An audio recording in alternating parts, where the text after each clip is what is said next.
You wanted the best. You've got the best podcast. The hottest podcast in the world. The Chris Voss Show. The preeminent podcast with guests so smart you may experience serious brain bleed. The CEOs, authors, thought leaders, visionaries, and motivators. Get ready. Strap yourself in. Keep your hands, arms, and legs inside the vehicle at all times, because you're about to go on a monster education roller coaster with your brain. Now, here's your host, Chris Voss. Hi, folks. It's Voss here from thechrisvossshow.com, thechrisvossshow.com. Welcome to the big show, my family and friends. We certainly appreciate you guys being here. Who would we be without you? Nothing, actually. Nothing. Today, we finally hit the mark. We are on our way to 1,500 episodes, and we'll probably hit that in, September, October, depending on how it goes. So 14 years, 1,500 episodes. What more do you people want from me, damn it? 2 to 3 new episodes a weekday, 10 to 15 a week. Please keep up and share. Please share, because the sharing is caring. I'm begging you, please go to iTunes, give us 5-star reviews over there. Go to goodreads.com/Chris Voss, youtube.com/Chris Voss, linkedin.com/Chris Voss. Today we had an amazing guest on the show, and not only does he write really popular, amazing novels and books, people are just enthralled with him. He's got a great YouTube channel if you want to learn to be a writer and get some good advice there too. But he lives in a boggy swamp. And if that doesn't tell you that we're going to talk about some interesting stuff, you need to watch the show. And this is his third returning time to the show, so we're excited to have him. He was here for his first books, The Last Thing to Burn and Firstborn, and now for his current book, The Last One, a novel that comes out August 8th, 2023. Will Dean joins us on the show today. This book isn't even out till August 8th and already has 501 ratings. So that tells you where it's going. And it just kicks ass, and he's a great writer. People love him. What can you say? Unlike me and my mom. She doesn't love me either. Will Dean grew up in the East Midlands, living in 9 different villages before the age of 18. After studying law at the LSE and worked many variety of jobs in London, he settled in rural Sweden with his wife. He built a wooden house in a boggy forest clearing, and it's from this space that he compulsively reads and writes. Welcome to the show, Will. How are you? Thank you, Chris. It's good to be with you again. Yes. It's a pleasure. I'm really well. I'm good. It's good to have you as well. And I think I may have misquoted. I may have said that you live in a swamp, not a boggy forest. Is there?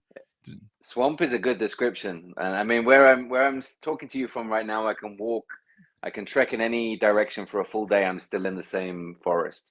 We live in this, but yeah, by accident, we bought the swampiest part of it. So it's a proper boggy clearing right in the middle. So does it make for great writing?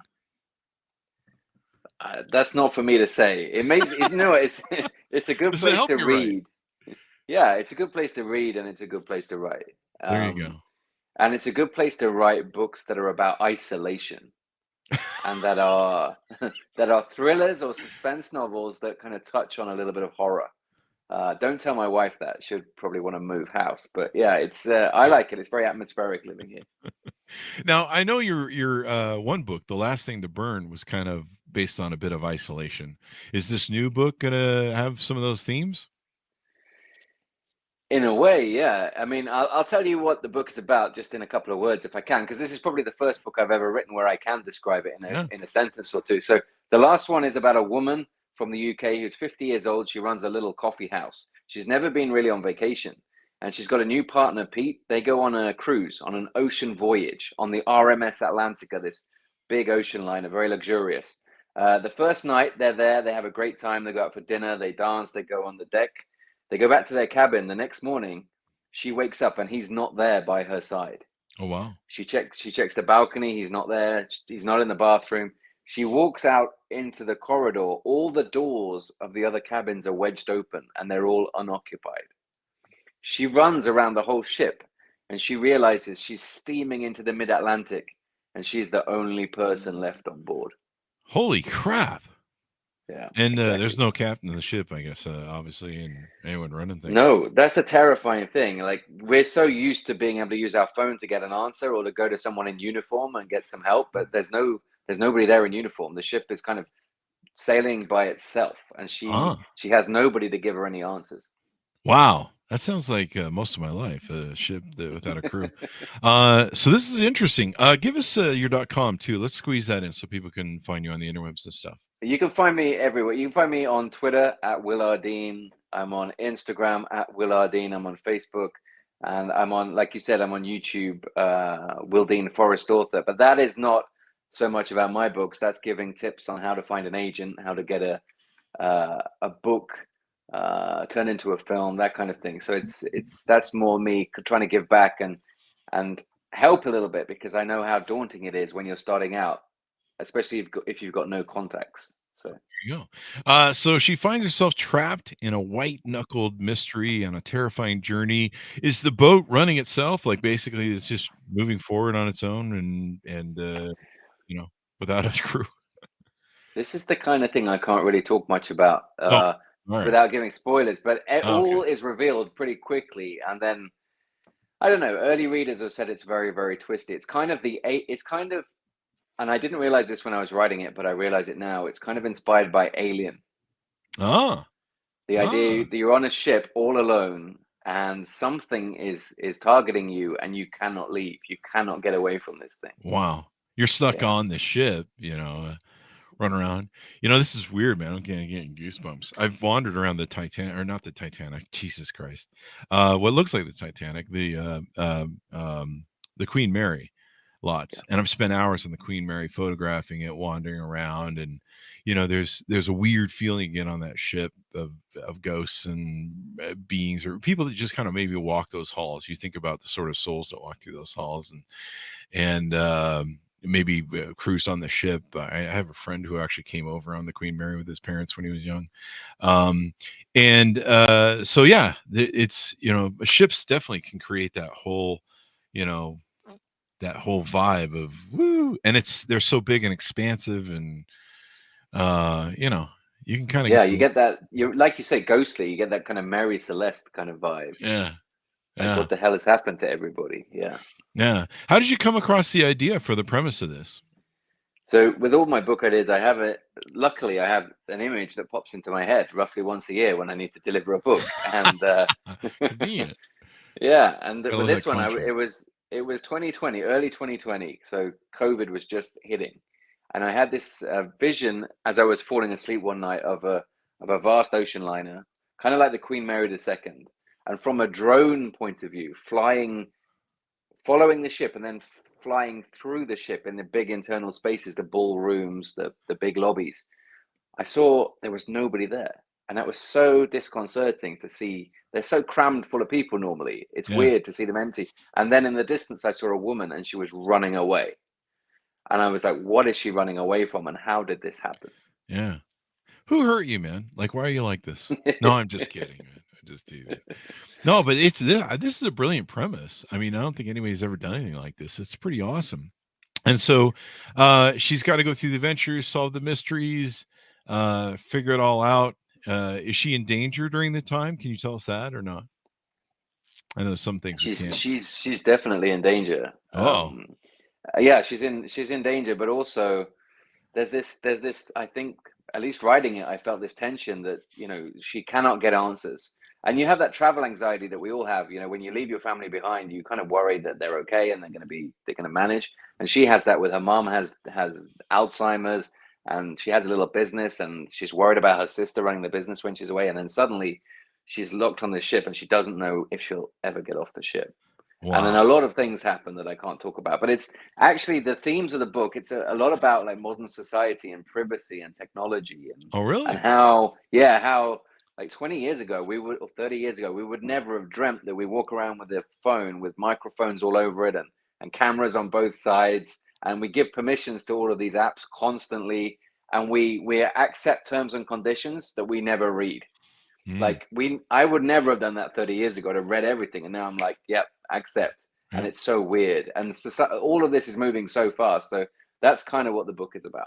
There you go. Yeah, we never read any of fine details, and then we're like, why are we stuck here? So did I suppose a lot of your isolated nature of your where your domicile is that what we talked about earlier, the being kind of alone and isolated. So I imagine that contributed to the themes of the book, given you're the only one on technically the only one on a ship as far as we know. It does. I mean, the difference between me and Kaz Ripley, her name is Ripley as a kind of a hat tip to Alien. The difference between me and her is that she doesn't want to be alone, and I do. So I love it here. Like I have to travel a lot to go to book festivals and events all around the world. I fly out of here like every month or two, but I would rather not. Like I would love to have a year here would be great, just in the woods. And so she wants answers. Like I think there's a difference between doing something when you're in control of it, and then the situation she's in, where she's not only out of control, but without giving too much away, she's being controlled, and that's terrifying. Yeah, because anytime you're out of control, you're a loss of power. You're at the whim or will of someone else's thing. I remember your book. What was the prior one? I just said it earlier. Let me see if I can get my own Firstborn. There's Firstborn, and that was your first one, right? The Last Thing to Burn was the first. Oh, the Last Thing to Burn was the first. Yeah, I remember the last one to burn. Or the Last Thing to Burn. Wow. I mean, that was just shocking, the stuff. Yeah. They kept you on pins and needles, and the premise of it was just oy vey. It was quite the premise. And from the very first on both your books, from the very first reading, the first paragraph and first page, you're gripped by them. You're just sucked right in, and you're just like, I've got to turn the next page and find out what the hell's going on here. And so I imagine the last one is like that. I hope so. I mean, that's what I love to read. I love to read something where I'm completely immersed in a new world, and I'm, like you said, if there's a kind of energy about the writing, that's what I love to read. Something where I'm pulled through the narrative. I want to get to the end. I want to find out what's happened. There's something quite satisfying about suspense novels if they're well done, I think, because you're kind of solving a puzzle as you go along. And as humans, we're pretty basic. We like to solve a puzzle. Yeah. And that gets into it, man. So, what about can you tell us about the character maybe a little bit? What type of person is she? Why'd you choose her? Was there any influences outside that made you choose her character and build it the way you did? So I tend not to kind of write a CV for a character like a lot of writers do. I saw her on the ship, and I knew she was around 50 years old. And then I just kind of spend 6 months visualizing the key scenes of the book and trying to see her and seeing what kind of person she is. But as with all my main characters, I don't really know what they look like because I see the world through their eyes. Oh, really? So I knew she had this complicated family. I knew that her mom was kind of barely recognized her anymore. And that's something a lot of us live with. And it's kind of tough to go through. And her sister is a recovering addict. So that's also tough because she's not really sure if she's going to be okay there with all this stress and strain once she realizes that Kaz is on this ship alone. And then also they have this layer of shame around the family because her dad, her late father, was a gambling addict, and he stole some money, and he stole it from a veterans charity. The shame of that just hangs over the family, and shame is a difficult thing to deal with, I think. Yeah. Well, this should be interesting. All the stuff that goes into it. Anything else you want to tease out about the book? I mean, I can tell you that when I had the idea in the middle of the night, I wrote a note on my phone. I tried not to wake up my wife. I wrote a note on my phone, and it basically said, "The Shining at Sea." Ah, there you go. That is effectively what it is. If you imagine the Overlook Hotel, but it's floating and there's nothing around it. At least you can try and escape the Overlook Hotel, although I think they tried to in the snowstorm. But yeah, what a terrifying movie. I just saw some stuff on Stanley Kubrick and how they built those scenes and set the tone. But it sounds like it'd make a great movie too. Yeah. It's funny you should say that. The last 10 days and probably the next week, I'm in constant calls and in-person meetings with movie people and TV people about adapting this one, which is really exciting and weird to be talking to so many different people. It's nice. There you go. Well, hopefully so. Yeah. I think it would make an awesome movie. I mean, I don't know if I go see it because Shining scared the hell out of me. So, But there you go. I mean, it would be fun to watch. Too bad you can't get Jack Nicholson to play any characters in it. He's kind of gotten too Oh, you old. know, weirdly, it's weird you should say that. You're the first person who's mentioned that he would be amazing in one of the roles Oh, in this wouldn't book. he? Yeah. Yeah, yeah, Wow. he would be the best actually. Yeah, Yeah. yeah. I mean, he does crazy like few people do crazy, crazy mad, whatever you want to put it. But yeah, sadly he's gotten old. It's I had to give up acting in movies too because I was just getting too old for the camera. Um, so how's everything going on the boggy land there? You got moose. How close are you to any sort of life? 7-Elevens, McDonald's, that sort of thing. It's not that far out because Sweden is really big compared to the UK, Mhm. but it's not big compared to the US and Canada and Alaska. So it's like 40 minutes to the local store. Oh, there you go. This is a small store, Yeah. and then but that's it. I mean, there's nothing around. Like we eat out restaurant wise like once a year. Oh, wow. That's all, and it's terrible, and it's really expensive. It's like it's better for us to fly to Spain or France Really? to eat out, and it's probably cheaper than in Oh, Sweden. I love Sweden a bit, and I'm a Swedish citizen now, but the restaurants are really expensive. There's no eating out culture here, really, oh, especially in the really? rural areas. Yeah, the most you do is grab a hot dog at the gas station, and even that's expensive. Ugh. So yeah, Yeah, that'll yeah, kill you. Those things. That thing's been sitting in there for like here in yeah. America, we leave them in there for like a day or two before they take them out. So, but sometimes they're better that way. It depends on how hungover you are. Uh, Maybe, but we tend to cook a lot over campfires. I've got a 9-year-old do son, and you really? he's spending most of the summer sleeping in a tent on his own in the forest, like just around the corner. So He's already yeah, turning a teenager and is rejecting you basically at 9. he is turning into a teenager, but no, it's more that I don't know. He likes sleeping under the stars, so There you that's go. quite cool. Yeah, It's beautiful to sleep under the stars. I remember being a Boy Scout and going out, and we go up in the Uintas, and there's no lights of cities, so you can actually see the stars, yeah. in all their glory, and the Galaxy Way and the Big Dipper, and yeah, I miss that sort of feeling. But I guess that really contributes to your writing and stuff. You couldn't write probably in the middle of New York with all the horns beeping and the sirens. I think I could. Weirdly, I think I could because I write in a small room with the blind pulled. I have my desk facing a wall and I wear earplugs, so I think I could write anywhere now. There But you I go. think I would. I like to live here, but I think I could write a book anywhere. Yeah. There you go. So maybe you should set up a commune out there in the woods. I don't know. Yeah, Get a whole except subdivision going. I'm a hermit and I want to get away from people. So absolutely not. I've had a lot of writer friends saying, "Can we come over and just like stay in one of your huts?" And I'm like, "No, I want to be on my own." Like, no, sorry. The nice thing about going over to other people's place is you can choose when you want to leave.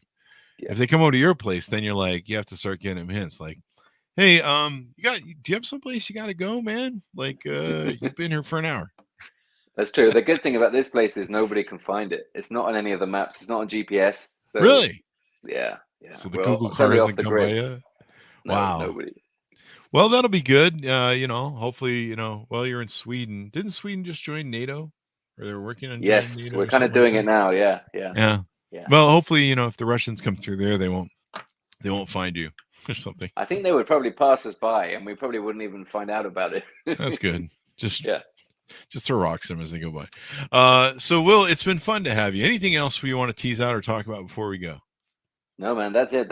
I'm just very excited for people to read the last one starting next week. Like you said, a lot of early readers have enjoyed it, which is amazing. I'm shocked Yeah. and I guess happy. the ARC readers, they've already posted Yeah. the advanced copy, the ARC advanced reader Yeah. copy. Advanced Yeah, reader copy. Yeah. they've already put a 501 ratings. You're like hitting the ground and going, man. You know what else Awesome it is? song. It's these amazing people like book talkers on TikTok and that Oh, kind of thing. really? They've got behind it, and I'm very grateful to them. Yeah, it's We're nice to trying to see. figure out TikTok and put stuff over there. We put a few of our things on. I guess we'll go look at what those book talkers are doing because whatever we're not doing right, and we're kind of an intelligent, smart format, and there's kind of the dual screen, and I don't know, it just doesn't play well, I suppose, or I don't know. I'm old, man. I'm an old bearded dude who looks like Ernest Hemingway. Uh, you know, if people on TikTok look at me and they're like, boomer, whatever, Gen Xer. So anyway, it's been wonderful to see you again, Will. Let's tease this out. Anything you're working on new that's going to be coming out soon? I'm working on something I can't talk about actually at all. Sure. I can't mention the title. I can't mention what it's about, but it's scaring the hell out of me. I'm writing it. I wrote the first draft in June, in 5 weeks, June, July, and the last 10 days of writing the first draft, I could not sleep. And I'm a good sleeper. And I was so uncomfortable about this book and tense that I stopped being able to sleep. Wow. You scare yourself awake. There you go. Yeah. There you go. Yeah. Will, give me your .coms, wherever you want people to find you on the interwebs, please. You can find me on Twitter at Willardine, Instagram at Willardine. And like we talked about, the YouTube channel, if you're interested in writing, if you're interested in forest life, if you're interested in getting an agent or making a living out of writing, then maybe it'll be useful. There you go. And it's good for writing and stuff, and some of the different aspects that are on there, and very popular as well. Thanks for coming on the show, Will. We really appreciate it. And good to see you again, friend. Good to see you again. Thank you. There you go. I might come try and visit you someday if you let me. I don't know. It would, but I promise only stay for welcome. like 15 minutes. Just perfect. 15 I just want to see your bog. Ideal. All right, there you go. So, folks, order up the book wherever fine books are sold. You can go to Amazon or wherever. The Last One, a novel, is out August 8th, 2023 by Will Dean. It's probably going to be a bestseller the way it's looking with these ratings, man. So pre-order the book now while you can, or find it wherever fine books are sold. Thanks so much for tuning in. Be good to each other. Stay safe. And we'll see you guys next time.